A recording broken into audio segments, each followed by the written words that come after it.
The Sovereign Soul. Written and published by Mindset Academy. Part 1.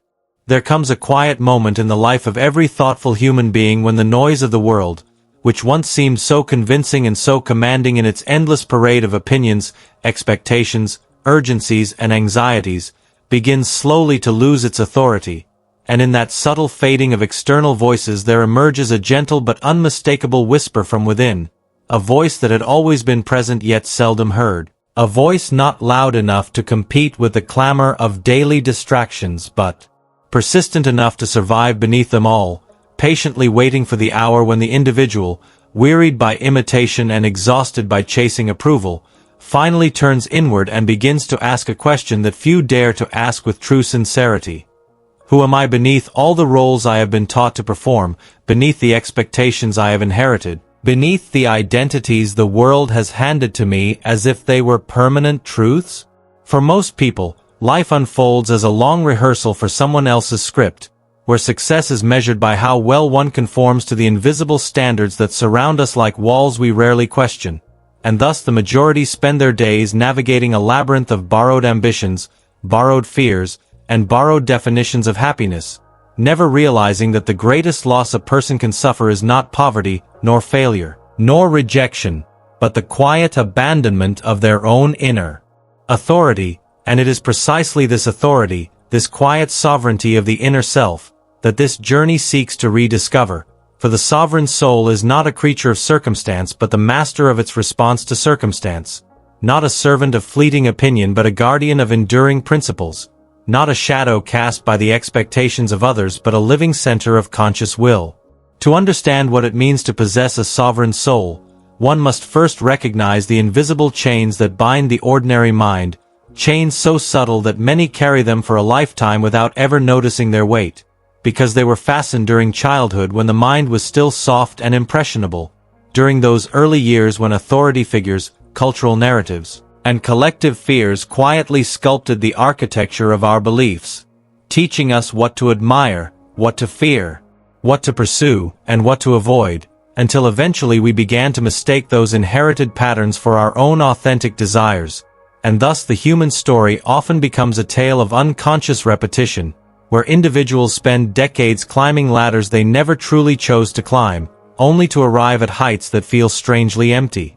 Yet somewhere beneath this conditioning there remains an untouched center of consciousness, a place of remarkable stillness and clarity where the noise of society cannot reach, and it is from this silent center that true sovereignty arises, for the sovereign soul does not blindly reject the world nor does it passively submit to it, but instead engages with life from a position of inner freedom, choosing its path deliberately rather than drifting along the currents of popular opinion. And this freedom is not the reckless freedom of impulse, nor the careless freedom of rebellion for its own sake, but a deeper and more disciplined freedom born from self-knowledge, the kind of freedom that emerges only when a person has spent enough time observing their own thoughts, questioning their own motives, and examining the quiet assumptions that guide their decisions. It is worth pausing here to consider how rare such self-examination truly is in the modern world, where the pace of life often discourages reflection and rewards constant activity, as if motion itself were proof of meaning, yet the wise thinkers of ancient traditions understood something that modern society frequently forgets, which is that a life lived without reflection gradually becomes a life governed by unconscious habit, and habit, though useful in small matters, can easily become a tyrant when it begins to shape the direction of one's entire existence without deliberate consent.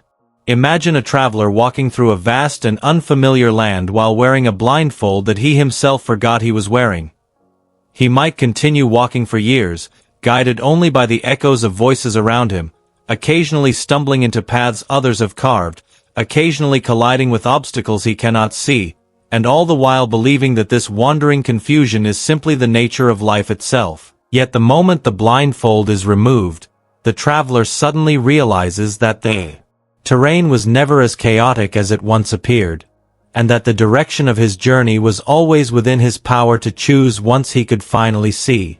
In much the same way, the awakening of the sovereign soul begins not with grand achievements or dramatic transformations but with a quiet act of seeing, a moment of clarity in which the individual recognizes the difference between what has been inherited and what has been consciously chosen, between the noise of expectation and the voice of genuine conviction, between the endless chase for approval and the deeper desire to live in alignment with one's own inner truth.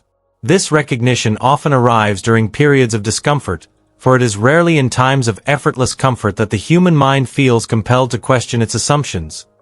More often it is during moments of dissatisfaction, confusion, or quiet restlessness that the first cracks appear in the structure of borrowed beliefs, and though such moments can feel unsettling, they are in fact invitations to a greater level of awareness, because dissatisfaction is sometimes the soul's way of reminding us that we have drifted too far from our authentic path. There is a peculiar kind of loneliness that accompanies this stage of awakening, a sense of standing slightly apart from the familiar rhythms of the world, as if one has stepped outside a crowded marketplace and into a quiet courtyard where the noise can still be heard in the distance but no longer dominates the mind.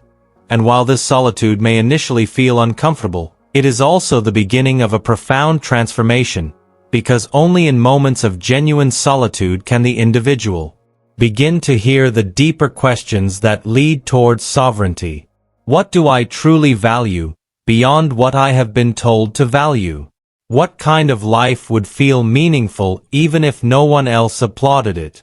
What principles would I defend even in the absence of approval?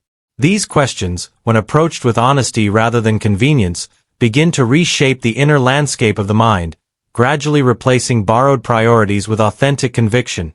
And as this process unfolds, the individual begins to experience a subtle shift in how they relate to the world around them, no longer reacting automatically to every expectation or criticism but responding thoughtfully, as one who recognizes that the final authority over their life must ultimately reside within. The sovereign soul understands that external circumstances are never entirely within our control, yet it also understands that the interpretation of those circumstances belongs solely to the individual, and in this realization lies a quiet but powerful form of freedom. For while we cannot dictate the winds that blow across the ocean of life, we can learn to steer our vessel with intention, adjusting our sails with wisdom rather than surrendering the helm to the storms of circumstance. This perspective transforms the meaning of adversity itself, for the sovereign soul does not view difficulty as evidence of failure but as an opportunity to strengthen the inner architecture of character, much in the same way that a blacksmith tempers steel through repeated exposure to heat and pressure, knowing that without such trials the metal would remain brittle and weak, and thus every challenge becomes a forge in which patience, courage, and clarity are refined. Yet sovereignty is not a destination reached once and then permanently secured, but rather a continual practice of awareness, a discipline of returning again and again to the quiet center of one's own consciousness whenever the noise of the world threatens to pull the mind back into unconscious imitation, and this discipline requires both humility and persistence, because the habits of conformity are deeply rooted and often disguised as practicality or common sense.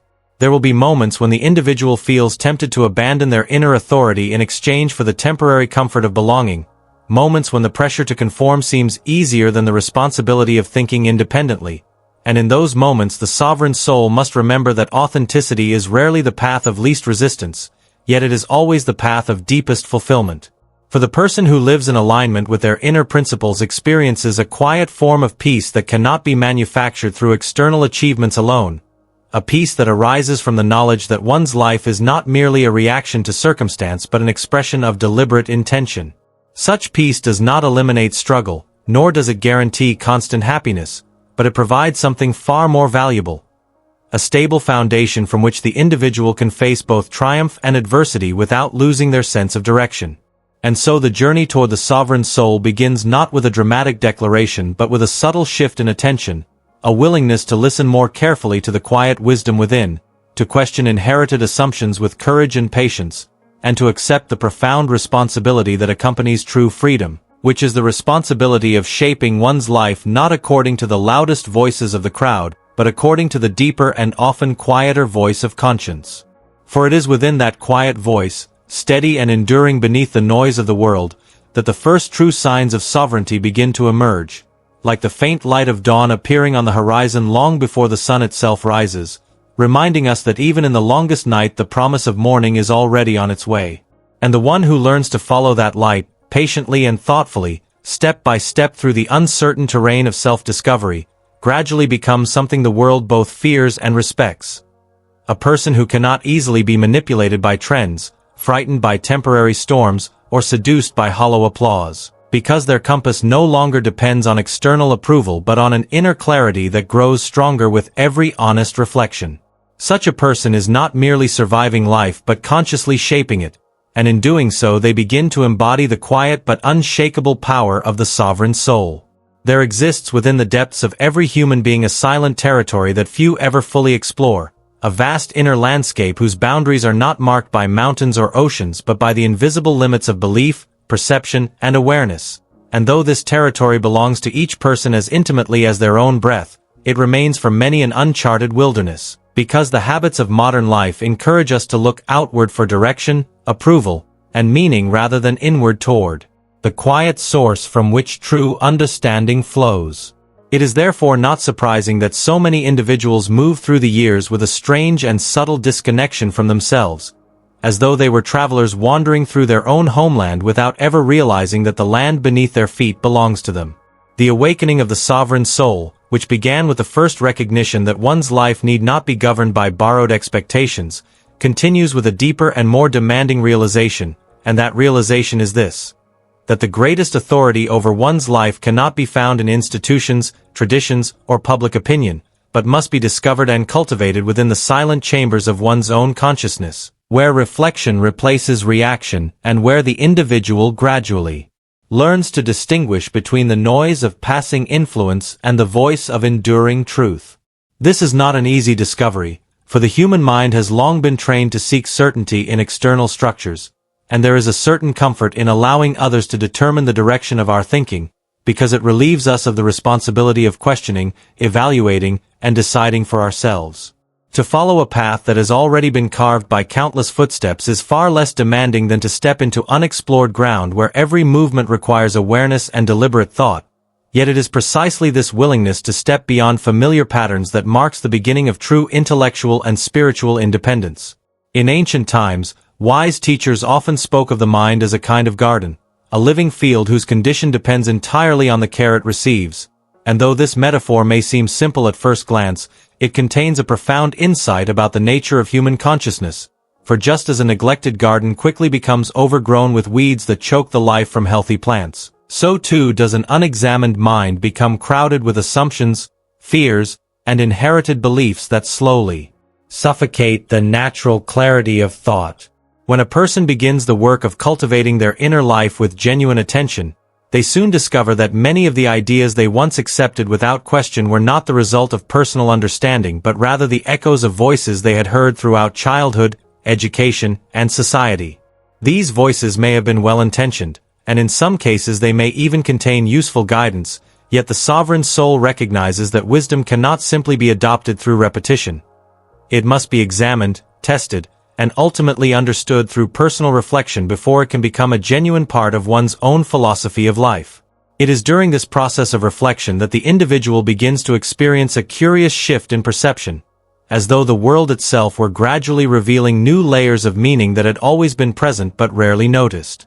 Conversations that once seemed ordinary now carry deeper implications about the values and fears that shape human behavior. Daily routines begin to reveal hidden patterns that either support or undermine one's aspirations, and even moments of quiet solitude acquire a richness that was previously overshadowed by constant distraction. Such changes may appear subtle to an outside observer, yet within the mind of the individual they represent the slow construction of an inner foundation upon which true sovereignty can rest, because a person who learns to observe their own thoughts with patience and honesty gradually develops a form of awareness that cannot easily be manipulated by external pressures.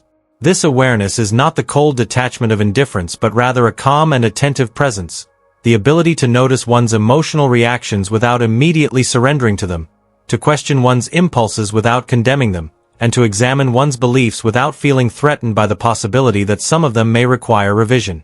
In a world where many people move from one emotional reaction to another with little pause for reflection, this kind of inner steadiness becomes a remarkable advantage, for it allows the sovereign soul to navigate complex situations with clarity instead of confusion. Where others may be swept away by anger, envy, or fear, the person who has cultivated self-awareness can step back from the immediate intensity of the moment and ask a simple but powerful question. What response here aligns with the person I intend to become? This question, though quiet and often unnoticed by those around us, carries the weight of profound transformation, because it shifts the center of decision-making away from temporary emotion and toward deliberate intention. And over time the repeated practice of asking such questions begins to reshape the character itself. Character, contrary to popular belief, is not a fixed trait bestowed upon a person at birth, nor is it the result of a single heroic decision made under extraordinary circumstances. Rather, character is the slow accumulation of countless small choices, each one reflecting the degree to which an individual is willing to remain faithful to their inner principles even when convenience or pressure suggests an easier alternative. The sovereign soul understands that every day presents dozens of opportunities to strengthen or weaken this inner architecture. For each thought entertained, each word spoken, and each action taken contributes quietly to the formation of one's identity. Just as a craftsman builds a cathedral stone by stone, sometimes over the course of many years, so too does the individual construct their character through the patient and often unnoticed work of daily decisions. There is a certain dignity in this understanding, because it reminds us that greatness does not depend on dramatic moments of public recognition but can be cultivated through the humble discipline of living thoughtfully in the present moment. A person who approaches their life with this perspective begins to see ordinary situations as opportunities for growth rather than as obstacles to comfort. A disagreement becomes an invitation to practice patience and clarity rather than a battlefield for wounded pride. A failure becomes a lesson in humility and resilience rather than a permanent mark of inadequacy. Even the quiet hours of solitude, which many people attempt to escape through endless distraction, transform into valuable moments for reflection and renewal. Yet it must be acknowledged that the path towards sovereignty often requires a certain courage that many people hesitate to exercise, because as one's inner clarity grows stronger, the contrast between authentic values and superficial expectations becomes increasingly visible, and this visibility can create tension within relationships, communities, and professional environments that are accustomed to unthinking conformity.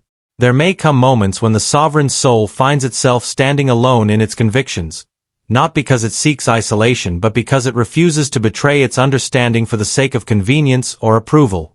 In such moments the temptation to retreat back into comfortable conformity can be powerful. Yet the individual who has tasted even a small measure of inner freedom knows that returning to unconscious imitation would feel like a quiet form of self-betrayal.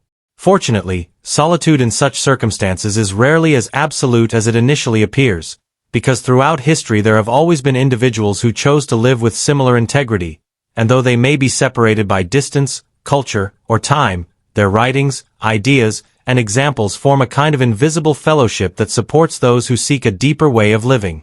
To read the reflections of a philosopher from centuries past, to encounter the words of a thinker who struggled with the same questions that occupy the modern mind, is to realize that the pursuit of sovereignty is not a lonely rebellion against the world but rather a continuation of an ancient human tradition, one that stretches back through generations of individuals who refuse to accept shallow answers to life's most meaningful questions.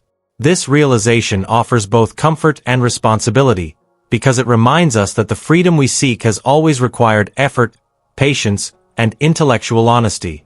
The sovereign soul does not emerge from wishful thinking or motivational slogans but from the disciplined practice of examining one's life with courage and sincerity. And yet, despite the effort required, the rewards of such a life are immeasurable. For the person who learns to govern themselves with wisdom and awareness gradually develops a resilience that external circumstances cannot easily disturb. Praise does not inflate them beyond reason, criticism does not crush their confidence, and temporary setbacks do not persuade them to abandon their deeper purpose. Instead, they move through the world with a calm and deliberate presence, aware that while they cannot control every event that unfolds around them, they possess complete authority over the meaning they assign to those events and the direction they choose in response. This quiet authority, which grows stronger with every act of honest reflection, is the essence of the sovereign soul, and as it continues to mature it begins to influence not only the individual's own life but also the lives of those who encounter them, for there is something unmistakably powerful about a person who speaks and acts from genuine conviction rather than borrowed opinion. Such individuals rarely need to proclaim their independence loudly, because their presence alone communicates a certain steadiness that others instinctively recognize. In their company, people often feel both challenged and inspired, sensing that a different way of living is possible, one that does not depend entirely on the approval of the crowd. And thus the influence of the sovereign soul extends quietly beyond the boundaries of the individual self, not through force or persuasion but through the simple example of a life lived with thoughtful integrity. As this journey continues, the individual begins to understand that sovereignty is not merely about independence from external control but also about responsibility toward one's own highest potential, for the freedom to choose one's path carries with it the obligation to choose wisely.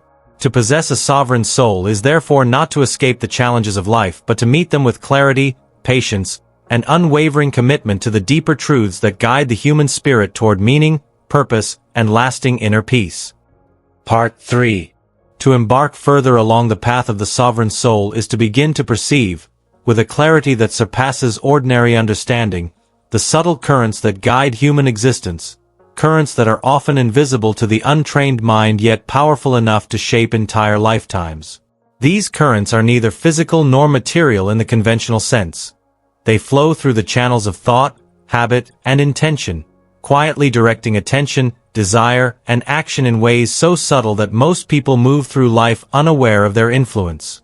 The sovereign soul, however, learns to recognize these invisible forces and, rather than being swept along, steps deliberately into the current, shaping its direction through awareness, discernment, and a patient cultivation of inner authority.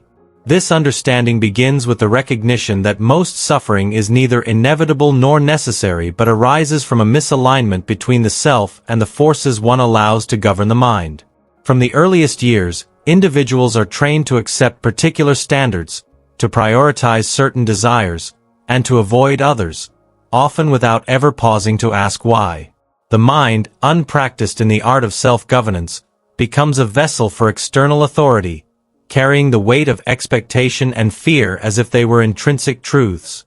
The sovereign soul, in contrast, begins by examining every inherited belief, every habitual response, and every subtle impulse, asking whether each serves life's true flourishing or merely perpetuates unconscious conformity. In this process, even long-held assumptions begin to reveal their fragility, and the individual experiences the gentle, often disquieting, realization that the structures upon which they have relied may be provisional at best. To awaken to this level of self-governance is not a simple matter of acquiring knowledge but rather a profound reorientation of attention and intention. It requires the courage to walk alone through corridors of thought that most would avoid, to sit quietly with questions that have no immediate answers, and to allow oneself to feel, deeply and fully, the range of human experience without clinging to convenient interpretations. The sovereign soul does not seek to escape difficulty, it seeks to understand and to engage it. Each moment of discomfort becomes a teacher, each confrontation with limitation a mirror reflecting the spaces within where the mind remains unexamined, undeveloped, or undisciplined. In learning this art, one begins to notice that life presents itself not as a series of random events but as a web of interrelated moments, each offering the opportunity to exercise choice, to act from awareness rather than habit, and to assert inner freedom even within constraint. To act consciously in this manner is to assert sovereignty in a world that constantly pressures one to surrender it. It is, in essence, a quiet rebellion, one that does not manifest through outward conflict but through a refusal to permit external circumstances to dictate the terms of thought, feeling, or behavior. Such rebellion requires patience, for the mind has long been accustomed to automatic responses. It requires discipline, for the ego resists the subtle surrender necessary to cultivate inner clarity, and it requires humility, for the individual must acknowledge the many layers of conditioning that have shaped perception and desire without succumbing to despair. Consider the nature of fear, for it is perhaps the most universal and insidious of human constraints. Fear often masquerades as prudence, conformity, or caution, convincing the individual that adherence to external expectation is the path of safety, and yet those who have cultivated the sovereign soul recognize that unexamined fear is merely a shadow that obscures the mind's natural ability to perceive truth and act in alignment with purpose. The sovereign soul does not deny fear. It acknowledges it, observes it, and discerns its origin, distinguishing between fear that arises from genuine danger and fear that arises from habit, prejudice, or social conditioning. By doing so, the individual begins to reclaim agency over choices that were once unconsciously dictated, and the act of moving deliberately through fear becomes itself a form of profound liberation. Closely linked to this mastery of fear is the cultivation of discernment. The sovereign soul learns to perceive the difference between transient desires and enduring values, between fleeting pleasures that distract from purpose and meaningful actions that contribute to growth, between voices that demand attention for the sake of noise and those that offer insight for the sake of understanding. Discernment is not a skill that can be taught externally. It is a subtle refinement of perception that arises through prolonged reflection, observation of cause and effect, and a willingness to learn from life's consequences rather than avoiding them. The individual who cultivates discernment gradually becomes immune to the seductions of impulse and the tyranny of expectation, for the mind develops the capacity to measure every choice against the touchstone of inner principle rather than the approval of others. As this process continues, the individual comes to recognize that the sovereign soul is not merely a matter of inner strength or self-discipline but of alignment with the deeper currents of life itself. Just as a skilled sailor reads the wind, the tides, and the stars, so too does the awakened individual learn to observe the subtle rhythms of experience, noting patterns of thought, emotion, and consequence, and adjusting action accordingly. In this way, sovereignty is not rigid control but adaptive presence. It is not the suppression of desire but the careful shaping of it. It is not the denial of the world but an engagement with it from a position of inner clarity. Relationships, too, are transformed by the cultivation of sovereignty. The person who acts from inner authority interacts with others not as a mirror for validation, nor as a source of fear or judgment, but as an authentic participant in a shared human experience. Boundaries become natural rather than reactive, for the sovereign soul recognizes that respect, both for oneself and for others, cannot be demanded externally but arises from the deliberate exercise of awareness and integrity. Conflict, which once provoked panic, resentment, or submission, is now approached as a space in which to practice equanimity, compassion, and discernment, and through this practice the individual gradually learns to influence without domination, to communicate without coercion, and to act without compromise to principle. Even the passing of time itself is seen differently by the sovereign soul. Where many perceive the flow of days, weeks, and years as a relentless force that carries them forward unbidden, the awakened individual recognizes that time is a canvas upon which consciousness may imprint its purpose. Each moment becomes an opportunity to cultivate awareness, to act intentionally, and to align action with enduring values, so that life, though finite, is measured not by accumulation or external recognition but by the coherence and integrity of choices made in accordance with inner truth. This recognition brings with it both freedom and responsibility. Freedom, because no circumstance can dictate the meaning of experience once the mind is sovereign. Responsibility, because the individual can no longer escape the consequences of unexamined choices. To live in accordance with sovereignty is to accept the full weight of consequence, to embrace the labor of discernment, and to navigate the complexity of human life without recourse to external crutches. It is a rigorous path, and yet it is also the only path that leads to genuine fulfillment, for without it the mind remains bound, the heart remains unsettled, and the spirit remains incomplete. Thus the sovereign soul does not arrive at its state by chance, nor by fleeting inspiration, but by repeated, conscious engagement with the self and the world, by attentive observation of thought and emotion, by careful deliberation before action, and by a patient commitment to living authentically even when the world pressures otherwise. It is a path that demands courage, for it requires one to step repeatedly into spaces of uncertainty.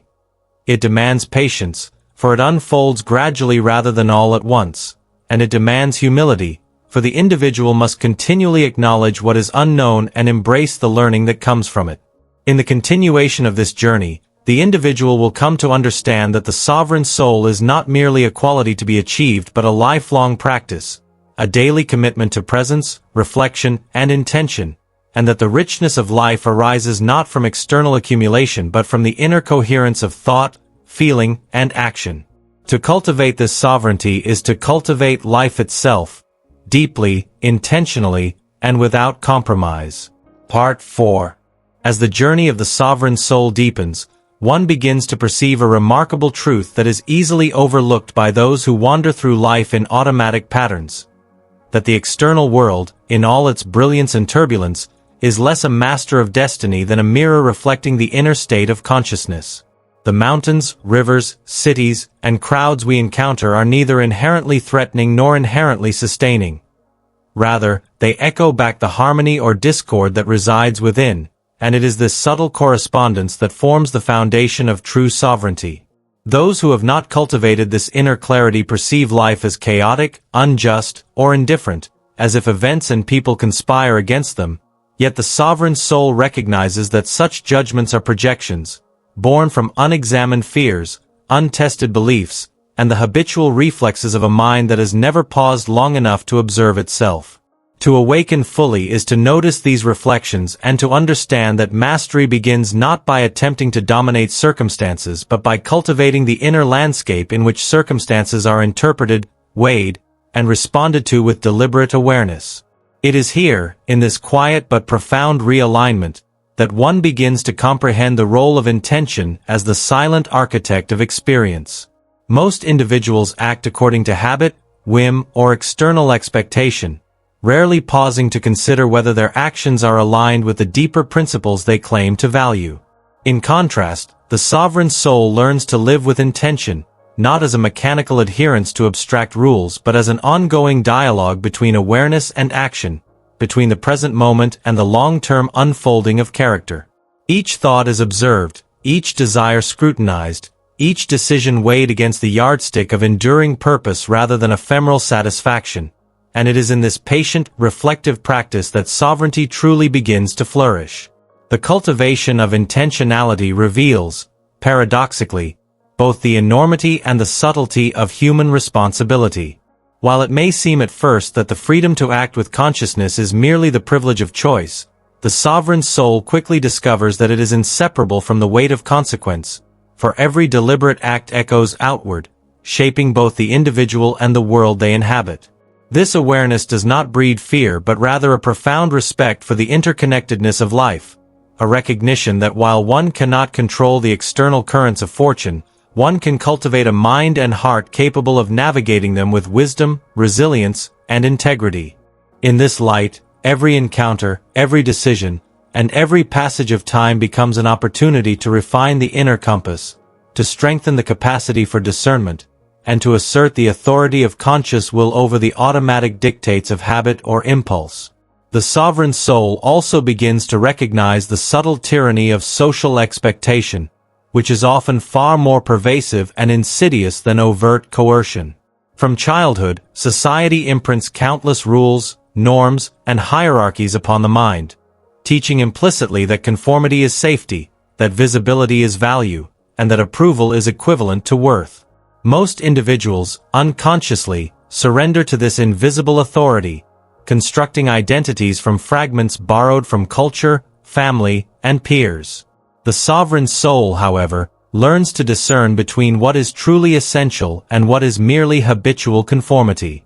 In doing so, the individual cultivates the courage to exist authentically, even if that authenticity is misunderstood, questioned, or resisted by the majority. This courage is not theatrical or performative but quiet, steady, and enduring, a strength that manifests as serenity in the face of opposition and clarity in the midst of confusion. Power, as the sovereign soul understands it, is not measured by domination over others but by the mastery of self. The world often confuses influence with authority, asserting that control over circumstances or people equates to freedom. Yet those who live under such illusions discover repeatedly that external power is fragile, contingent, and often accompanied by insecurity. In contrast, the sovereign soul cultivates the internal faculties of discernment, patience, and self-possession, recognizing that true authority arises from being able to act with deliberate clarity regardless of external conditions. One may encounter injustice, scarcity, or opposition, Yet the inner self remains unshaken, grounded in the understanding that sovereignty is a quality of consciousness rather than circumstance. Relationships, too, are illuminated through this lens of internal sovereignty. Whereas the unawakened mind often engages others through need, expectation, or fear, the sovereign soul approaches interaction from a place of centered presence, perceiving both the desires of the self and the tendencies of the other without confusion. Boundaries are neither defensive nor arbitrary. They emerge naturally from awareness of what is essential to preserve integrity. Compassion, likewise, arises not from sentimental indulgence but from the recognition that each person is navigating their own labyrinth of conditioning, fear, and aspiration. In this way, the sovereign soul interacts with the world neither as a participant in endless conflict nor as a passive observer but as an agent of measured intention, capable of both deep connection and prudent detachment, knowing when to engage and when to refrain. The understanding of time becomes equally transformed. Most live as if the present is merely a prelude to some distant future or a continuation of a regretted past, yet the sovereign soul learns to inhabit the moment fully, recognizing that life is composed of these fleeting intervals of consciousness, and that mastery of existence depends upon the quality with which each moment is observed and enacted. This does not lead to idle contemplation but to active, deliberate participation in the unfolding of life, where each action, no matter how mundane, is approached with awareness and care. It is here that the notion of mundane acts acquiring sacred significance begins to emerge, for the individual discovers that intentionality imbues every gesture, every choice, every word, with meaning far greater than its superficial appearance might suggest. In the deeper practice of sovereignty, one begins to encounter the illusions of ego and attachment, which often masquerade as identity and desire. The unexamined mind invests in status, reputation, material accumulation, and the fleeting gratifications of sense, mistaking these for the foundation of happiness and purpose. The sovereign soul, through patient observation and self-inquiry, begins to see that such attachments are like clouds passing across the sky of consciousness, ephemeral and insubstantial, capable of obscuring the light of inner clarity but ultimately incapable of altering the nature of the sky itself. Recognizing the transient nature of these distractions, the individual cultivates a form of detachment that is not cold or indifferent but discerning, allowing engagement with life without being consumed by it, participating fully while remaining unenslaved by desire, opinion, or circumstance. This delicate balance, of engagement without enslavement, of action without compulsion, of compassion without surrender, is at the heart of the sovereign soul. It is cultivated slowly, often imperceptibly, through countless choices, reflections, and observations, until the individual comes to inhabit a consciousness that is both responsive and unbound, capable of navigating the complexity of life with ease, dignity, and quiet authority. Such mastery is not ostentatious nor designed to impress. It is a subtle radiance, visible only to those who observe closely, and yet profoundly influential in shaping the environment, not through coercion, but through the stability, clarity, and presence of the self. The path is arduous, not because it demands dramatic feats or heroic gestures, but because it requires a relentless willingness to look honestly at the self, to confront fear, desire, and habit, and to take responsibility for every thought and action. Each challenge, no matter how small, becomes a test of integrity, patience, and discernment. In navigating these challenges, the individual learns the essential truth that sovereignty is less a gift bestowed by circumstance and more a discipline cultivated through careful attention, deliberate practice, and unflinching honesty with oneself. To live as a sovereign soul, then, is to recognize that life is simultaneously ordinary and extraordinary, mundane and sacred, fleeting and infinite. It is to understand that external events will always arise beyond one's control, yet the sovereignty of consciousness remains intact, accessible in every moment to those willing to observe, choose, and act with awareness. Through this, the individual begins to discover a peace that is unshaken by fortune, a clarity that is unclouded by distraction, and a freedom that is unassailable by circumstance. For the sovereign soul has come to dwell not in the world as it appears, but in the unchanging center of conscious presence from which the world is observed, understood, and engaged. Part 5. As the sovereign soul continues its deliberate unfolding, one comes to perceive the profound interplay between desire and discipline, a relationship that few comprehend fully, yet one that defines the quality of human life at every level. Desire, in its purest sense, is not the impulsive yearning that drives the restless mind from one fleeting pleasure to another, nor the grasping for recognition, wealth, or transient comfort that society often encourages, but a subtle vital energy that signals what is deeply meaningful to the self when observed with honesty and clarity. Discipline, then, is not a harsh imposition nor a denial of the natural flow of this energy, but the careful cultivation of structure through which desire may be directed toward purpose rather than dissipated in chaos. The sovereign soul recognizes that when these two forces are harmonized, life moves with a rhythm that is neither forced nor accidental, and each action carries the weight of deliberate intention, echoing across both the internal and external landscape with the quiet power of a life lived authentically. Most individuals, however, live in a constant tension between desire and impulse, mistaking fleeting gratification for fulfillment, and confusing activity for progress.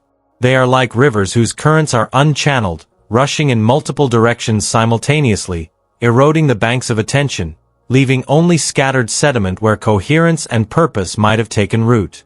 The sovereign soul, in contrast, learns to observe this turbulence without judgment, to study its patterns, and to intervene with patience and precision, building channels through which energy flows purposefully. This process is neither swift nor effortless. It demands persistent attention and a willingness to endure discomfort, for the mind naturally resists the effort required to maintain such coherence, preferring the ease of habitual patterns even when they lead to disquiet, fragmentation, or stagnation. It is here, in the delicate work of aligning desire with disciplined action, that the sovereign soul discovers the first true taste of freedom. Freedom is often misunderstood as the ability to do whatever one wishes, yet such an approach inevitably results in the slavery of habit and circumstance. True freedom is the capacity to choose in accordance with enduring values rather than transient impulses, to act with intentionality even when it is difficult, and to sustain this alignment across the shifting conditions of life. In this sense, sovereignty is not the absence of constraint but the conscious navigation of constraint through mastery of the self. The cultivation of such mastery requires a profound awareness of the mind's many subtle distractions, the incessant chatter that attempts to pull attention outward, away from deliberate reflection and considered action. The mind, trained through years of external influence, often perceives stillness as unproductive and reflection as indulgent. Yet it is precisely through the disciplined observation of thought that one begins to reclaim authority over the inner landscape. Each habit examined, each impulse observed, each assumption questioned constitutes a small but potent act of liberation, gradually dismantling the unconscious forces that shape perception and behavior without consent. In this stage of the journey, the sovereign soul also begins to understand the importance of alignment between action and principle. Principles are not arbitrary codes but the distilled wisdom of experience, observation, and reflection, the guideposts that direct attention and energy toward what is enduringly valuable. The alignment of action with principle is not achieved through rigid adherence to rules or through performative morality but through the careful cultivation of coherence between understanding, intention, and execution. This alignment creates a quiet yet formidable presence, for the individual who consistently acts in accordance with their inner truth becomes both reliable and influential without seeking validation or exercising control over others. Moreover, the sovereign soul perceives that every challenge, every obstacle, and every trial carries with it a dual aspect: the external difficulty that presents itself in circumstance, and the internal opportunity it affords for growth, refinement, and deepened self-awareness. To the untrained mind, hardship is often interpreted as punishment or misfortune, yet the sovereign soul sees it as a teacher, revealing weaknesses, clarifying priorities, and offering moments in which patience, courage, and discernment can be exercised. This perception does not transform adversity into pleasure nor does it diminish the reality of suffering, but it allows one to inhabit difficulty without being overwhelmed, to act with clarity rather than reactivity, and to extract meaning where most would only perceive chaos. In relationships, this principle manifests as the capacity to engage fully while maintaining sovereignty. The sovereign soul neither manipulates nor yields unduly, recognizing that the authenticity of interaction is grounded in awareness rather than obligation or fear. Boundaries are maintained with calm firmness, compassion is extended without compromise, and influence is exerted not through pressure but through the steady example of integrity and clarity. Such engagement transforms ordinary interactions into opportunities for practice, reflection, and growth, and the individual learns that true presence, attention, patience, and conscientious action is a form of influence far more profound than force, persuasion, or coercion. The sovereign soul also cultivates a profound understanding of the passage of time, recognizing that life is neither linear nor predictable, yet each moment is an opportunity to assert agency, refine character, and invest in enduring growth. The untrained mind perceives time as a relentless current that sweeps one toward the future with little control, yet the awakened individual sees each moment as a vessel, capable of containing awareness, purpose, and intentional action. By treating time itself as an ally rather than an enemy, the sovereign soul transforms the ordinary into the extraordinary, converting every encounter, every duty, and every choice into a step toward coherence, wisdom, and authentic presence. Within this framework, the relationship between thought, feeling, and action becomes a field of deliberate cultivation. Thoughts are observed, not blindly followed. Emotions are acknowledged, not ruled. Actions are executed, not improvised. The sovereign soul recognizes that coherence arises not from the suppression of any aspect of human experience but from their integration under the guidance of awareness and principle. In this integration, the individual discovers that the mind, when disciplined yet flexible, becomes a tool of extraordinary precision, capable of navigating both the apparent randomness of circumstance and the subtlety of human interaction with skill, patience, and grace. Perhaps the most subtle yet transformative aspect of sovereignty is the recognition of interconnection, that the self exists not in isolation but in relationship with the broader patterns of life, including other human beings, natural processes, and the rhythms of existence that transcend individual control. Yet this recognition does not lead to dependency or surrender.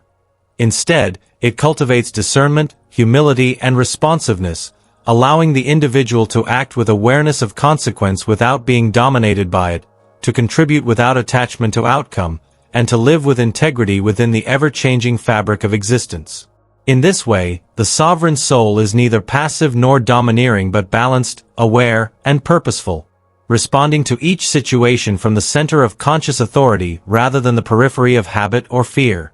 This balance is not static.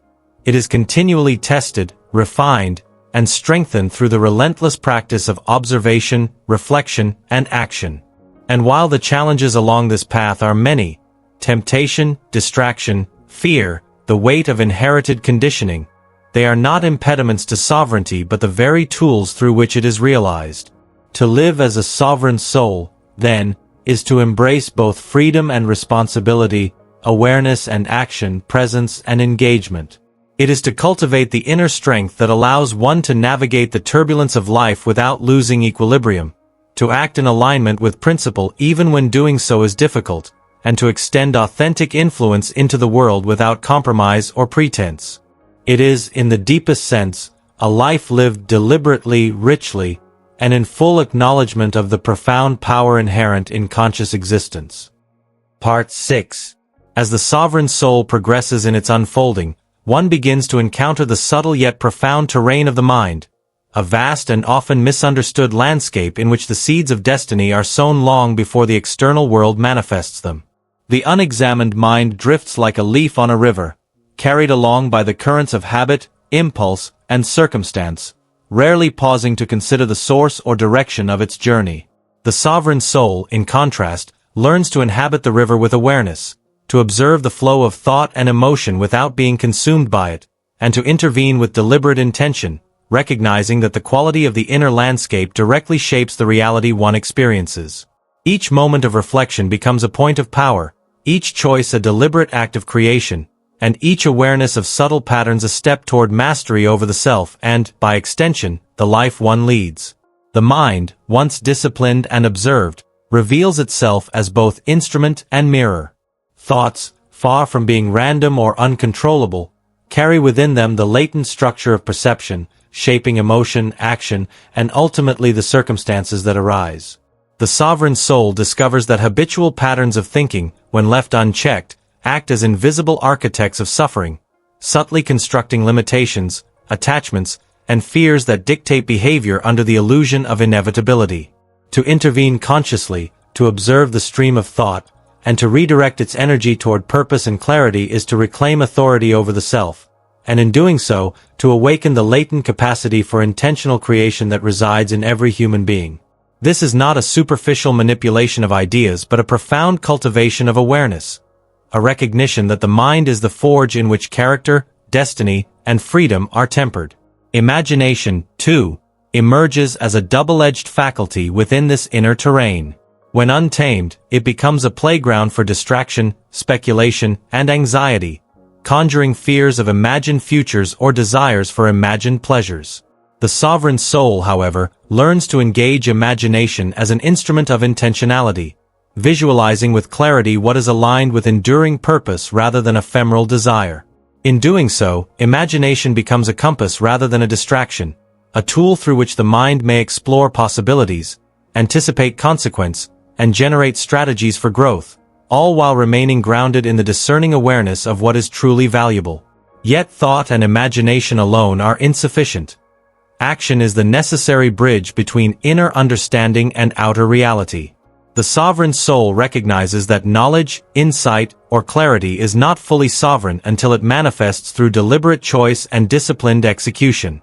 Each action is therefore weighed against principle, guided by discernment, and executed with mindful attention.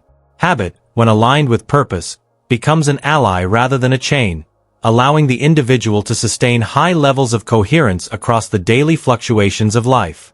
Conversely, actions taken without reflection, driven solely by impulse or external pressure, dissipate energy and perpetuate fragmentation, reminding the sovereign soul that mastery is as much about consistency as it is about insight. Time itself takes on a new character in this stage of sovereignty. Whereas the ordinary mind often perceives life as a series of disconnected moments, each imposing its demands without connection to the whole, the sovereign soul perceives time as a continuum, a field within which attention, reflection, and action may converge. The cultivation of presence becomes paramount, for it is only within the conscious inhabitation of each moment that thought, imagination, and action can be aligned. Past and future are no longer tyrants to be feared or idealized but instruments to be understood, offering lessons from experience and orientation for intention. The individual learns to move through life neither hurriedly nor passively, but with deliberate rhythm, attending to the quality of perception, the coherence of choice, and the integrity of action. Emotion, long misunderstood as a master rather than a servant of consciousness, is similarly transformed under the stewardship of the sovereign soul. Emotional impulses, when left unchecked, exert a subtle tyranny, guiding action according to fleeting pleasure, fear, or attachment. The sovereign soul does not seek to eliminate emotion, nor does it suppress feeling in the pursuit of cold rationality. Rather, it cultivates the capacity to observe emotion, to discern its origin and its alignment with principle, and to allow it to inform action without dictating it. In this practice, the individual discovers a freedom that lies not in the absence of feeling but in the conscious governance of feeling, a freedom that allows for profound engagement with life without surrender to the vagaries of mood or circumstance. The sovereign soul also learns that influence over the external world arises not through coercion, manipulation, or superficial authority, but through the projection of integrity, consistency, and clarity. Individuals who live in alignment with inner principle become naturally magnetic, not because they seek attention or power, but because the coherence of thought, emotion, and action communicates an authenticity that others instinctively recognize. Presence, in this sense, becomes the most subtle yet potent form of power, for it alters the dynamic of interaction without force, persuasion, or performance. The sovereign soul, therefore, does not seek to dominate but to embody, understanding that the quality of inner life inevitably shapes the quality of outer engagement. As mastery deepens, the individual becomes increasingly aware of the interplay between autonomy and interconnection. True sovereignty is not isolation. It is the ability to maintain self-governance while participating fully in the shared fabric of existence.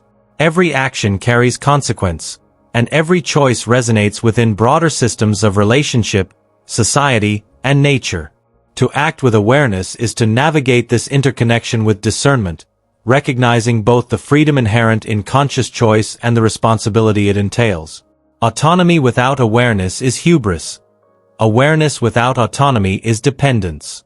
The sovereign soul achieves equilibrium, embodying both independence of mind and responsiveness to the living whole. Silence, often neglected by the untrained mind, becomes a vital companion in this stage of cultivation. In the stillness of reflection, the individual perceives the subtle currents of thought, emotion, and energy that ordinarily go unnoticed. Silence allows for clarity, for discernment, and for the deep listening that reveals the hidden architecture of perception and desire. The sovereign soul spends time in this deliberate quiet, not as escape, but as engagement with the subtler realities of consciousness. It is in such moments that the principles of action are clarified, intentions refined, and the capacity for measured response strengthened, creating an internal reservoir of strength from which deliberate living naturally flows. This stage of development also brings an acute awareness of the patterns of dependence that exist in both internal and external life. The unexamined mind relies heavily on the approval of others, on circumstance, on chance, and on habitual repetition. The sovereign soul, however, cultivates self-reliance grounded in understanding, observation, and deliberate practice. By learning to depend primarily on the inner faculty of discernment, the individual becomes less vulnerable to the fluctuations of fortune and the volatility of social expectation, while simultaneously cultivating a stable, trustworthy presence that others may observe and learn from without the need for overt instruction or authority. In essence, the sovereign soul now perceives that life is both the canvas and the brush, the structure and the material, the actor and the stage. Every thought, every emotion, every intention, and every action contributes to the ongoing creation of a coherent, powerful, and free existence. The individual is no longer merely reacting to circumstance but shaping life with conscious awareness, cultivating patterns of behavior and perception that reinforce freedom, integrity, and mastery. The discipline of thought, the careful governance of desire, the attentive engagement with emotion, and the deliberate application of principle converge to produce a life that is simultaneously expansive and focused, engaged and serene, autonomous and harmoniously interwoven with the larger patterns of existence. Through this intricate work, the sovereign soul begins to understand that sovereignty is not a static achievement but a living practice, an ongoing refinement of consciousness that demands patience, courage, and sustained attention.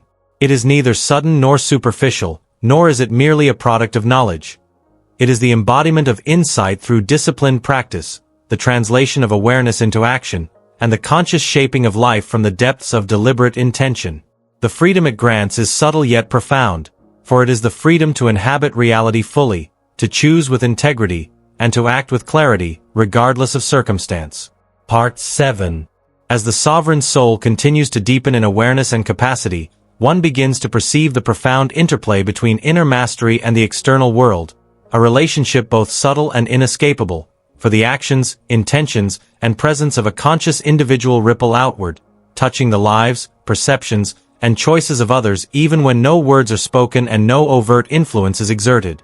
Many assume that power resides only in visible control, authority, or command, yet the sovereign soul discerns that the most enduring influence arises not through force or manipulation, but through the coherence of being, the quiet radiance of integrity, and the deliberate alignment of thought, feeling, and action. Such influence is subtle, often invisible to casual observers, yet it carries weight beyond measure, for it creates a field within which others unconsciously calibrate their own choices, values, and sense of possibility according to the example they witness. This realization shifts the individual's understanding of responsibility profoundly. Every act, every word, every expression of presence becomes an opportunity to shape reality consciously, to cultivate resonance rather than coercion, and to exercise ethical power through authenticity rather than imitation. the sovereign soul comes to recognize that the outer world is not merely a stage upon which life unfolds passively, but a living network of cause and effect, relationship and consequence, reflection and echo. Actions taken in alignment with principle and insight reverberate far beyond immediate perception, influencing circumstances, decisions, and energies in ways that are subtle yet profound. Here, patience becomes essential, for the effects of conscious engagement often unfold over years, sometimes decades, and the mind conditioned by immediacy may feel discouraged when the impact of disciplined effort is not immediately visible. The sovereign soul, however, perceives the unseen architecture of influence, understanding that integrity sown consistently, even without immediate recognition, forms the foundation for outcomes of lasting significance. In cultivating this understanding, the individual begins to distinguish between the transient satisfaction of external approval and the enduring weight of inner alignment. Society often confuses visibility with value, applause with mastery, and domination with authority. Yet the sovereign soul observes that true power is ethical, silent, and anchored in awareness. To act from this place is to wield influence without imposition, to shape outcomes without coercion, and to inspire action through presence rather than performance. Those who have cultivated this level of sovereignty notice that the world begins to respond differently. Doors that once seemed closed open without struggle, opportunities emerge that were previously invisible, and relationships deepen naturally in the presence of measured integrity. Yet the exercise of influence is inseparable from ethical discernment, for the power of the sovereign soul is not meant to manipulate but to harmonize, not to coerce but to align. The individual who acts without this awareness may find themselves unintentionally dominating, subtly imposing, or reinforcing imbalance, and even seemingly benevolent intentions can produce unintended consequences when untethered from reflection. Sovereignty, therefore, demands constant vigilance and humility, a recognition that one's capacity to shape reality carries responsibility as profound as the freedom it grants, and that mastery of self must precede and guide the exertion of influence in the world. Central to this practice is the cultivation of discernment in human interaction. The sovereign soul perceives the intentions, fears, and desires of others without becoming enmeshed in them. It observes without judgment, engages without compulsion, and responds with wisdom rather than reactivity. This does not imply cold detachment or lack of empathy. Rather, it reflects a profound understanding that presence, clarity, and thoughtful engagement exert far more meaningful influence than argument, persuasion, or emotional pressure. By embodying stability, coherence, and intentionality, the sovereign soul communicates truth and possibility in every gesture, word, and interaction, allowing others to respond freely while remaining aligned with principle. The sovereign soul also develops a nuanced relationship with time and consequence. Understanding that life unfolds across layers of cause and effect, immediate action and long-term consequence, it becomes clear that deliberate choices made in alignment with inner principle accumulate into patterns of profound impact. The individual learns to exercise foresight without rigidity, to plan without attachment, and to act with deliberate attention while remaining responsive to the flow of events. In this way, mastery is not rigid control but the dynamic orchestration of presence, insight, and intentionality, a continuous practice of shaping reality through conscious engagement while honoring the inherent unpredictability of life. In the cultivation of such influence, the sovereign soul often encounters resistance, internal and external. Internal resistance arises from habit, fear, and the pull of unexamined desire, while external resistance manifests as misunderstanding, opposition, or the inertia of societal expectation. The individual learns to meet these challenges with equanimity, observing each barrier not as an impediment but as a teacher, revealing areas where attention, patience, and discernment require strengthening. Resistance becomes a mirror, reflecting the degree to which sovereignty has been internalized, and the capacity to navigate it with grace and clarity is itself a measure of mastery. Moreover, the sovereign soul recognizes the paradoxical truth that true influence often requires withdrawal. Just as the sun exerts its effect quietly without forcing growth, the individual who has cultivated inner clarity can allow life to unfold in its own rhythms, intervening only when alignment with principle calls for action. This subtlety is easily misunderstood by those who equate action with effort or influence with control, Yet it is precisely this quiet, measured engagement that produces results of enduring significance. The sovereign soul understands that every intervention carries consequence and that judicious action, guided by awareness and principle, is more potent than frenetic activity or coercive exertion. In the deepest sense, sovereignty encompasses mastery over thought, emotion, desire, and action, and the deliberate use of these faculties to shape both inner life and outer circumstances. It is not the pursuit of personal gain, recognition, or domination, but the cultivation of integrity, coherence, and presence that resonates beyond the self. This path is demanding, for it requires courage, patience, humility, and unwavering attention, yet it yields rewards of profound depth. Freedom from reactive living, clarity of perception, ethical influence, and the quiet power to participate meaningfully in the unfolding of reality without being consumed by its turbulence. The sovereign soul comes to inhabit life fully, neither dominated by fear nor driven by impulse, navigating the complexities of human interaction and circumstance with wisdom, discernment, and ethical clarity. The journey is continuous, for mastery is not a static achievement but a living practice, an ongoing refinement of consciousness, a careful orchestration of presence, intention, and action that stretches across every thought, emotion, and choice. In this practice, the individual discovers the profound truth that sovereignty is both the path and the destination, the exercise of freedom and the embodiment of responsibility, the cultivation of inner authority and the quiet shaping of the world. Part 8. As the sovereign soul advances, the journey inevitably turns toward the mastery of adversity, for life, in its intricate and unpredictable design, does not yield exclusively to intention or wisdom, nor does it honor preparation alone.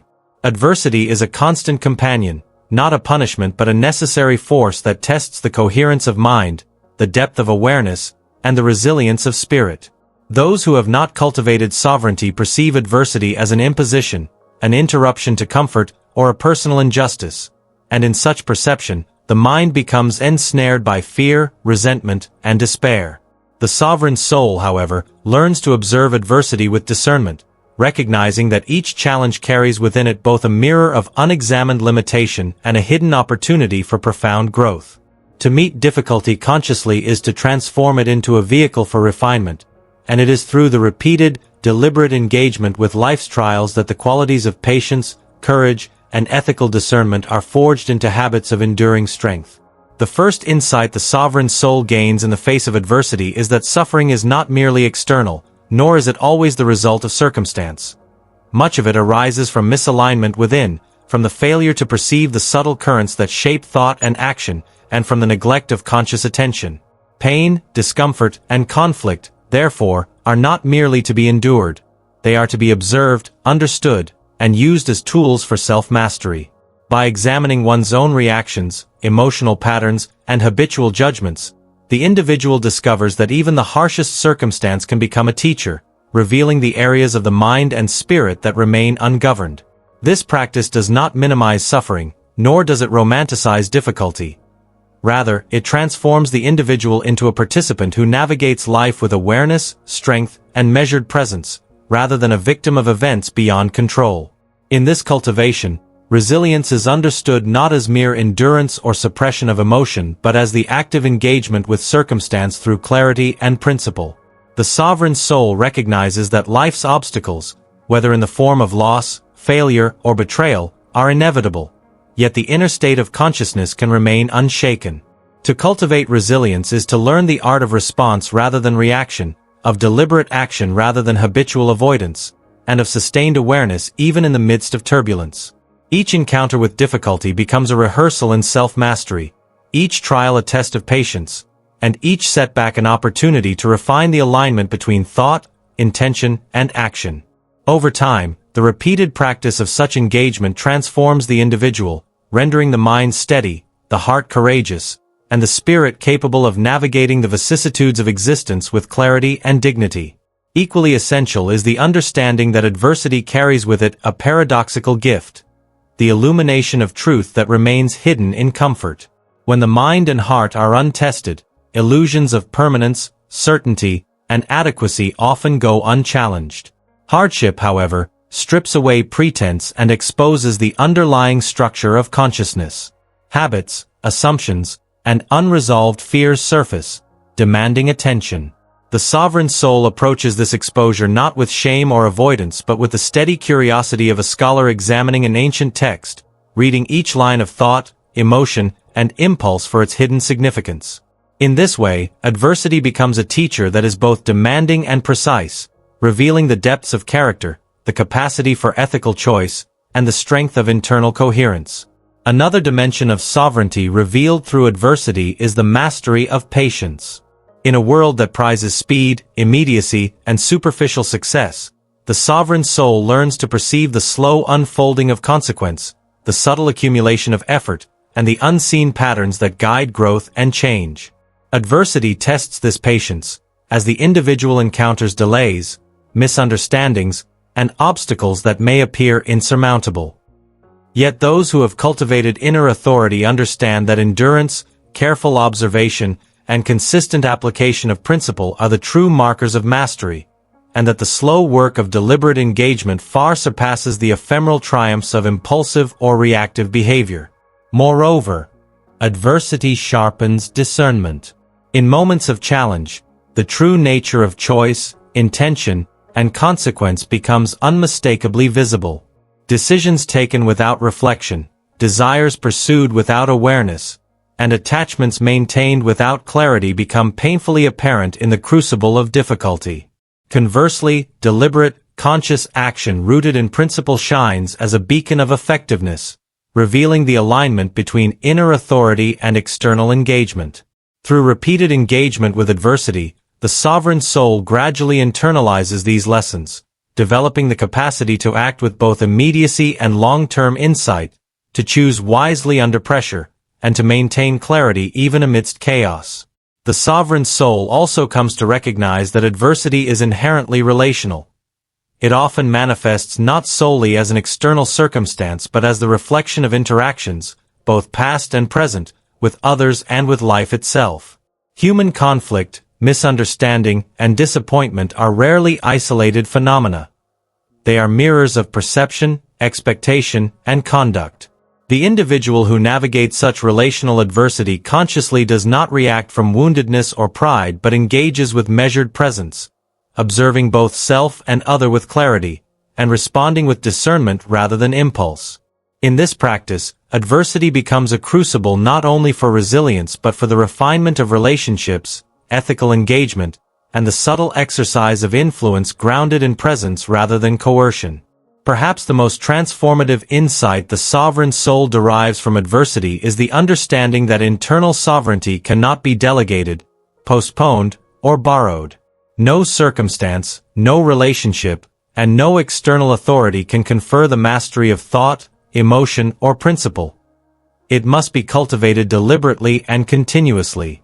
Life presents obstacles as reminders of this truth, creating moments in which the individual is compelled to choose awareness over distraction, principle over expedience, and courage over fear. The more consistently one engages with these challenges consciously, the more sovereignty is internalized, and the less the individual becomes subject to the turbulence of circumstance. Through this process, the sovereign soul develops a nuanced relationship with suffering itself. Rather than seeking to avoid or deny it, the individual learns to engage it as a teacher, a mirror, and a field for disciplined action. Pain is not romanticized, yet it is recognized as a necessary aspect of growth, illuminating hidden weaknesses, refining patience, and revealing the depths of ethical choice. Over time, this engagement transforms suffering from a purely external force into a catalyst for the strengthening of awareness, the cultivation of resilience, and the embodiment of the qualities that define a sovereign life. In embracing adversity as a teacher, the sovereign soul also cultivates a profound humility. Life, with all its unpredictability and complexity, cannot be fully controlled, yet through disciplined attention, careful reflection, and deliberate action, the individual can navigate its currents with clarity and purpose. Humility does not diminish sovereignty. Rather, it reinforces it, acknowledging the limits of knowledge and control while simultaneously affirming the power of conscious engagement. In this balance lies the essence of mastery, an alignment of presence, principle, and action that allows the individual to act decisively without arrogance, to respond with clarity without attachment, and to navigate life with integrity amidst uncertainty. Thus, the sovereign soul, forged in the crucible of adversity, emerges with a mind both steady and perceptive, a heart both courageous and compassionate, and a spirit capable of sustaining coherence, awareness, and ethical action in the midst of life's inevitable turbulence. Sovereignty is no longer an abstraction or aspiration. It becomes the lived reality of deliberate, reflective, and intentional engagement with every moment, every challenge, and every choice. It is here, in the conscious navigation of adversity, that the soul discovers the depth of its own authority, the subtlety of its influence, and the quiet power of a life lived in alignment with principle and awareness. Part 9. As the sovereign soul progresses further along the path of deliberate mastery, one begins to uncover the profound relationship between thought, imagination, and the creative manifestation of reality, a relationship so intimate and subtle that it is easily misunderstood by those who have not yet cultivated the steady discipline of observation. Most perceive thought as merely a means of problem-solving, imagination as an idle diversion, and creativity as a rare gift, available to only a select few. Yet the sovereign soul recognizes that thought, imagination, and creativity are the fundamental instruments through which life itself is shaped. For every external circumstance, every event, and every structure that exists first arises as a subtle pattern within consciousness. To ignore or mismanage this inner domain is to surrender agency, to drift upon currents not of one's own making, and to become a passive participant in a world shaped largely by the unconscious habits of self and society. In contrast, mastery of thought and imagination allows the individual to align internal patterns with principle, intention, and enduring purpose, thus transforming life from a reactive series of occurrences into a deliberate unfolding of possibility. The sovereign soul begins by cultivating the faculty of thought itself, learning to observe each idea, impulse, and assumption without judgment, yet with rigorous attention. The mind, left unchecked, produces a torrent of mental chatter, fears, regrets, desires, and fleeting preferences that obscure clarity and distort perception. By engaging in disciplined observation, the individual begins to discern the patterns that govern this mental activity, noting which thoughts arise from genuine insight and which are echoes of habit, social conditioning, or fear. Over time, this practice produces a remarkable shift. The mind becomes less a source of distraction and more a precise instrument for reflection, strategy, and creation. Thoughts no longer merely occur. They are observed, evaluated, and intentionally directed toward outcomes aligned with principle, integrity, and long-term vision. Parallel to this, the sovereign soul engages imagination not as idle fantasy, but as a structured, purposeful tool for exploration and creation. Whereas many allow imagination to wander in pursuit of pleasure, escape, or anxious speculation, the awakened individual uses it to visualize possibility, anticipate consequence, and generate novel solutions to complex challenges. Imagination becomes a bridge between insight and action, a laboratory in which potential futures are tested, refined, and aligned with principle before being enacted in the world.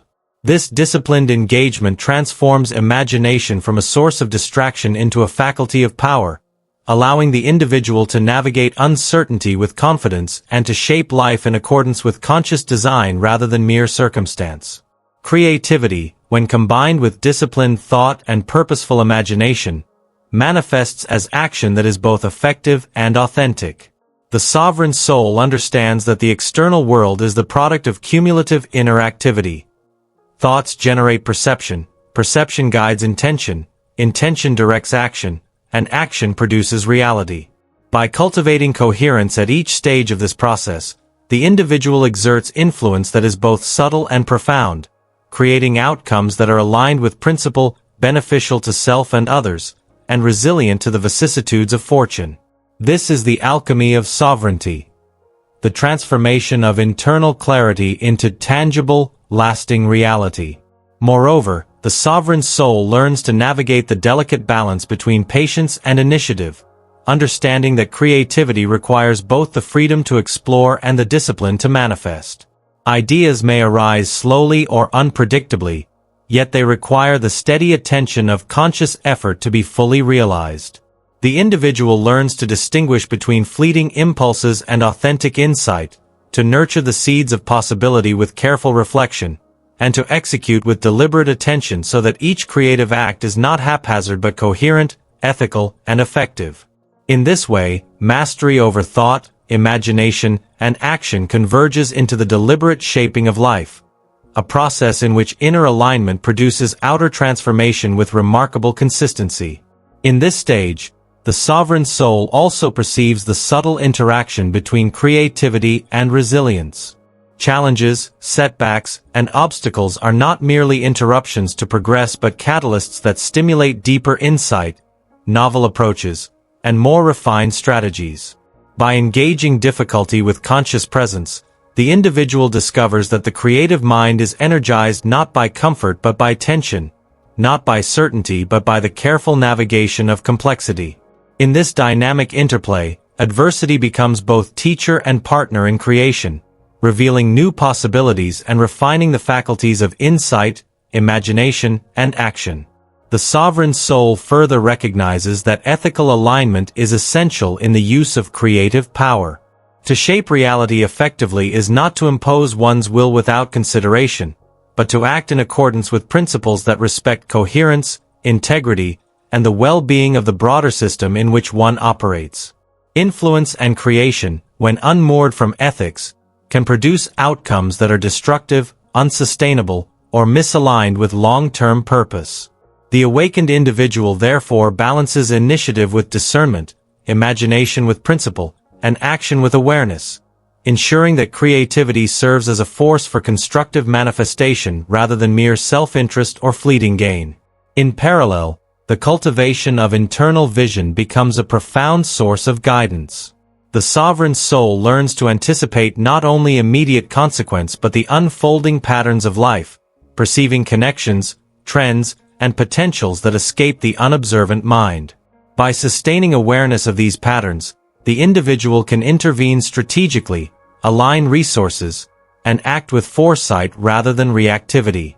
This mastery of vision is not a prediction of the future in the superficial sense, but a cultivation of perceptive clarity, a recognition of the ways in which internal coherence shapes external reality over time, and a disciplined alignment of intention and action with the trajectory of life itself. Through the combined mastery of thought, imagination, creativity, and vision, the sovereign soul transforms existence from a series of chance encounters into an orchestrated unfolding of deliberate purpose. Life becomes a canvas upon which intention, principle, and awareness converge, each moment an opportunity to shape reality in alignment with enduring values. Challenges, distractions, and opposition are not obstacles but instruments through which insight is refined, clarity is tested, and mastery is strengthened. In this way, creativity is inseparable from sovereignty. It is the external expression of inner coherence, the manifestation of deliberate alignment, and the visible echo of consciousness attuned to principle, presence, and purpose. Finally, the sovereign soul understands that this creative mastery is continuous, dynamic, and evolving. It is neither static nor final, for life itself is a living process of change, unpredictability, and complexity. The individual must remain vigilant, attentive, and flexible, sustaining awareness of thought, imagination, and action while remaining responsive to new circumstances, challenges, and insights. In this ongoing practice, the sovereign soul discovers the profound truth that the power to shape reality resides not in circumstances, not in talent alone, but in the disciplined cultivation of consciousness itself, the alignment of thought with principle, and the deliberate expression of inner clarity into the world. Part 10. At this stage of the sovereign soul's journey, one begins to perceive with increasing clarity the profound importance of integrating wisdom, discipline, and ethical power into the fabric of daily life. For mastery that remains abstract or confined to rare moments of reflection cannot shape existence in meaningful or enduring ways.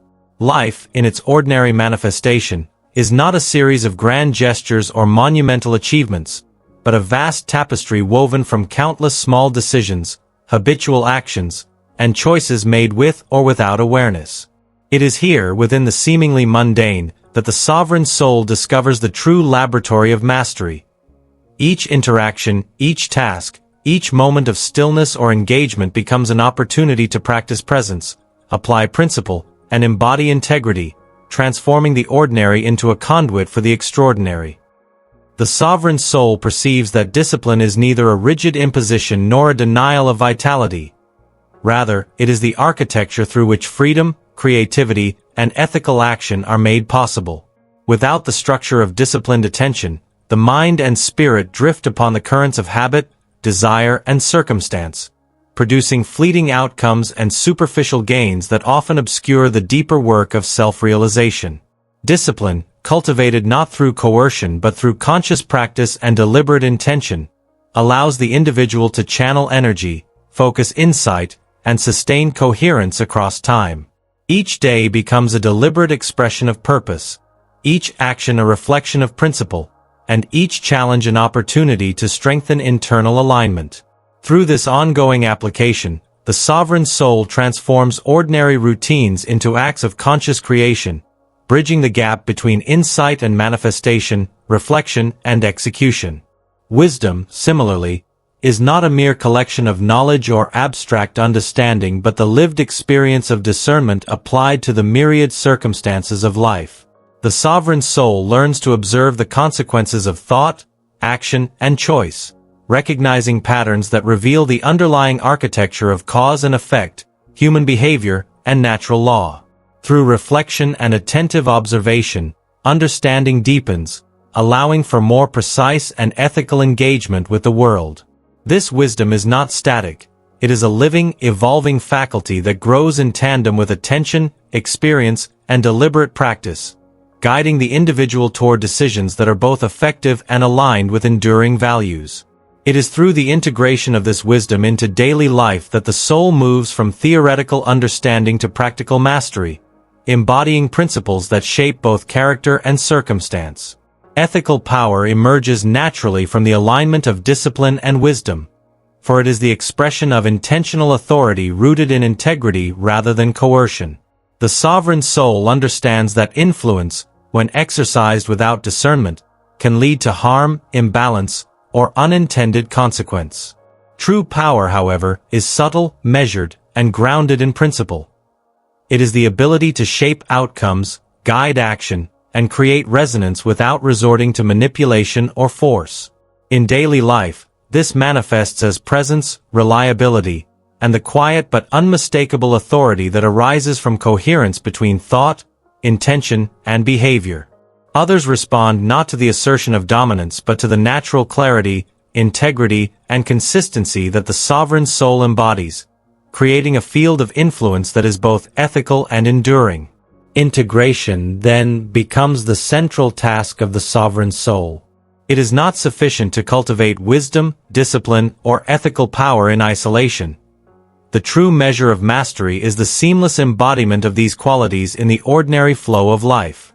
Every conversation, every duty, every choice, and every encounter becomes a moment in which insight is applied, principle is enacted, and presence is sustained. Through such integration, the distinction between the extraordinary and the ordinary dissolves, revealing that mastery is not the accumulation of rare moments of brilliance, but the persistent, mindful alignment of being across the fabric of everyday existence. A critical aspect of this integration is the cultivation of attention, the ability to inhabit fully each moment without distraction or preoccupation. The mind, left untrained, flits from one stimulus to another, dissipating energy and obscuring the coherence that underpins deliberate action. The sovereign soul, however, anchors awareness within the present, observing thought, emotion, and circumstance with clarity, while maintaining the capacity to act decisively in accordance with principle. In doing so, attention becomes both shield and instrument, a shield against the distortions of habit and external pressure, and an instrument for the precise application of insight and ethical action. Through disciplined attention, the individual harmonizes inner alignment with outward engagement, creating a life in which the quality of consciousness shapes the quality of experience. The integration of wisdom, discipline, and ethical power also illuminates the subtle relationship between autonomy and interconnection. The sovereign soul operates with both independence and responsiveness, understanding that action must be grounded in self-governance while remaining attuned to the broader context in which one exists. Choices are made not from compulsion, fear, or habit, but from discernment, foresight, and ethical consideration, reflecting a profound understanding that freedom and responsibility are inseparable. Each act becomes both an assertion of agency and a participation in the living whole of existence, harmonizing personal mastery with relational and systemic awareness. Furthermore, the sovereign soul recognizes the cumulative impact of repeated alignment. Daily decisions, when guided by wisdom, sustained through discipline, and grounded in ethical power, gradually produce patterns of coherence that extend far beyond immediate perception. Life itself begins to reflect the internal mastery cultivated within, revealing opportunities, relationships, and outcomes that resonate with the deliberate intention and presence of the individual. Success, influence, and fulfillment are no longer external impositions but natural consequences of consistent inner alignment, demonstrating that sovereignty is both a lived practice and a tangible force shaping reality. This integration also fosters resilience, for when thought, emotion, and action are harmonized, the soul becomes less vulnerable to the turbulence of circumstance, the unpredictability of human behavior, and the inevitable challenges of existence. The sovereign individual learns to navigate difficulty with clarity, to respond with measured action, and to maintain internal equilibrium even amidst chaos. Adversity ceases to be a threat and becomes, instead, a mirror revealing remaining opportunities for growth, refinement, and alignment. Through such resilience, mastery is both reinforced and expanded, creating a foundation upon which continued development and influence are sustained. Finally, in the deliberate integration of wisdom, discipline, and ethical power, the sovereign soul experiences the profound realization that life is itself a practice, a continuous unfolding of consciousness into action, insight into habit, and principle into manifestation. The extraordinary is not separate from the ordinary. It is realized precisely through the mindful, intentional, and ethically grounded inhabitation of daily life.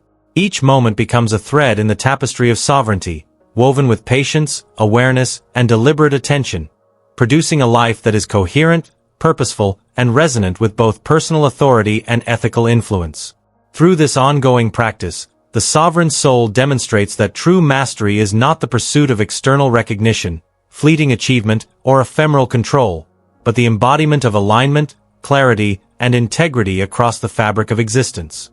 It is here, in the quiet yet potent integration of daily life, that sovereignty becomes tangible, transforming thought into action, insight into influence, and presence into enduring impact, revealing the profound truth that mastery is both the cultivation of self and the conscious shaping of reality. Part 11. As the sovereign soul continues its deliberate ascent, attention inevitably turns toward the contemplation of legacy, higher purpose, and the enduring consequences of a life consciously lived, for it becomes increasingly apparent that mastery, when confined to the self alone, is but a partial expression of the power inherent in awareness. Life, in its vast and intricate design, extends beyond immediate perception, influence, and accomplishment. It flows outward in patterns, effects, and echoes that are neither always visible nor immediately appreciated.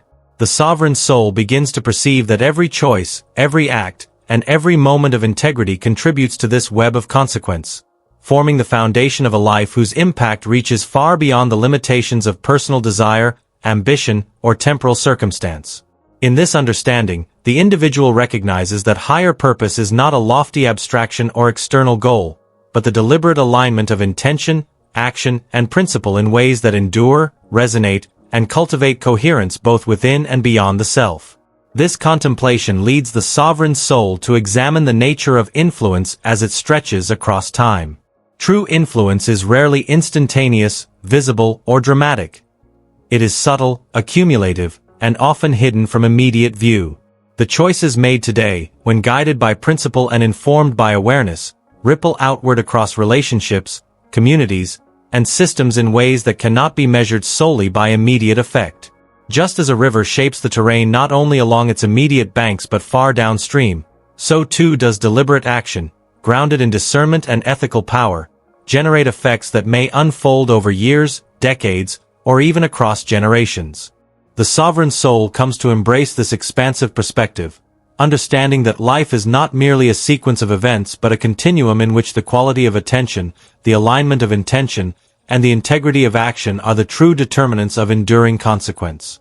In this light, the cultivation of higher purpose emerges not from external validation, recognition, or accumulation, but from the internal clarity that perceives value, meaning, and ethical resonance in each action. The sovereign soul does not pursue legacy for the sake of reputation, immortality, or praise, but because the alignment of conscious action with principle inherently produces outcomes that transcend the individual. Each act of awareness, each disciplined choice, and each expression of integrity becomes a seed in the broader field of human experience, contributing to a tapestry that may only reveal its full significance long after the moment of its creation. In this practice, the individual learns that the pursuit of significance is inseparable from the cultivation of character, presence, and deliberate engagement with reality. Moreover, the sovereign soul perceives that legacy is inseparable from the integration of knowledge, action, and ethical discernment. To leave a mark upon the world that endures, one must not only understand principle and cultivate awareness but also apply these faculties with consistency, wisdom, and attention to consequence. Knowledge alone, untempered by action, is inert. Discipline alone, unanchored in principle, is fragile. Ethical intention alone, without deliberate execution, produces no tangible effect. It is in the integration of these dimensions that the sovereign soul exerts influence that is coherent, constructive, and lasting, demonstrating the inseparability of insight, responsibility, and manifestation in the creation of a life of consequence. As this awareness deepens, the individual also contemplates the subtle relationship between personal fulfillment and the well-being of others. The sovereign soul recognizes that higher purpose is inherently relational. The effects of conscious action extend into communities, networks, and systems, shaping the experience of others in ways that are profound yet often imperceptible. Ethical power, exercised with presence and discernment, allows the individual to influence not through coercion but through resonance, example, and alignment, creating conditions in which others may flourish while integrity remains intact. In this way, the pursuit of legacy is not a selfish ambition but a conscious act of contribution, a deliberate engagement with life that amplifies coherence, awareness, and ethical action beyond the individual self. A further dimension of legacy is the cultivation of patience and long-term perspective. The sovereign soul understands that the effects of deliberate, principled action are rarely immediate. The full consequences of choice, effort, and presence often unfold slowly, sometimes beyond the span of a single lifetime. To act effectively in this context requires a balance of foresight, discipline, and trust in the unfolding of life itself. Impatience, impulsivity, or the pursuit of short-term gratification undermines the potential for enduring impact, where a sustained alignment with principle, thoughtful execution, and the steady accumulation of coherent action produces influence that resonates far beyond immediate perception. Through this disciplined engagement, the sovereign soul cultivates the capacity to navigate temporal complexity with clarity, patience, and purpose. Reflection upon legacy also reveals the intimate connection between meaning and mortality. Awareness of the finite nature of life sharpens perception, clarifies priorities, and illuminates the enduring value of each choice. The sovereign soul does not dwell in fear of transience but recognizes that the consciousness cultivated in life is the vehicle through which influence, principle, and presence persist beyond the limitations of time. Mortality, rather than being a constraint, becomes a lens through which to discern what is truly valuable, guiding the individual to invest attention, energy, and ethical intention where it matters most. In this sense, the pursuit of higher purpose is inseparable from the cultivation of wisdom, discipline, and sovereign presence. The recognition that every thought, action, and moment of awareness contributes to the living architecture of influence and consequence. The sovereign soul also comes to perceive that the greatest legacy is not necessarily material, visible, or publicly acknowledged. It is the coherence of mind, heart, and action that leaves an imprint upon the collective consciousness, the subtle shaping of thought, the inspiration of reflection, and the cultivation of principles that guide others in ways both seen and unseen. The seeds planted through deliberate ethical action may grow slowly, often unnoticed, yet their effect is enduring, creating patterns of understanding, integrity, and awareness that persist across time. It is here, in the recognition of the quiet but profound influence of principled engagement, that the sovereign soul discovers the true nature of higher purpose. To act consistently, wisely, and ethically, leaving a ripple in the vast fabric of existence that extends far beyond the self. Finally, this stage illuminates the interplay between personal mastery and contribution. Sovereignty is not a solitary achievement but a force that, when consciously exercised, enriches the broader whole. The disciplined alignment of thought, emotion, intention, and action produces not only coherence within the self but resonance within the world, creating conditions in which higher purpose can manifest naturally. In integrating legacy, awareness, and ethical action, the sovereign soul realizes that the truest measure of a life well lived is not external acclaim but the sustained alignment of consciousness with principle, the deliberate engagement with reality, and the creation of lasting patterns of coherence, insight, and influence. Through this ongoing engagement with legacy, higher purpose, and ethical impact, the sovereign soul experiences a profound sense of both responsibility and freedom. Responsibility arises from the awareness that choices, intentions, and presence extend far beyond the self, shaping the experience of others and the unfolding of life itself.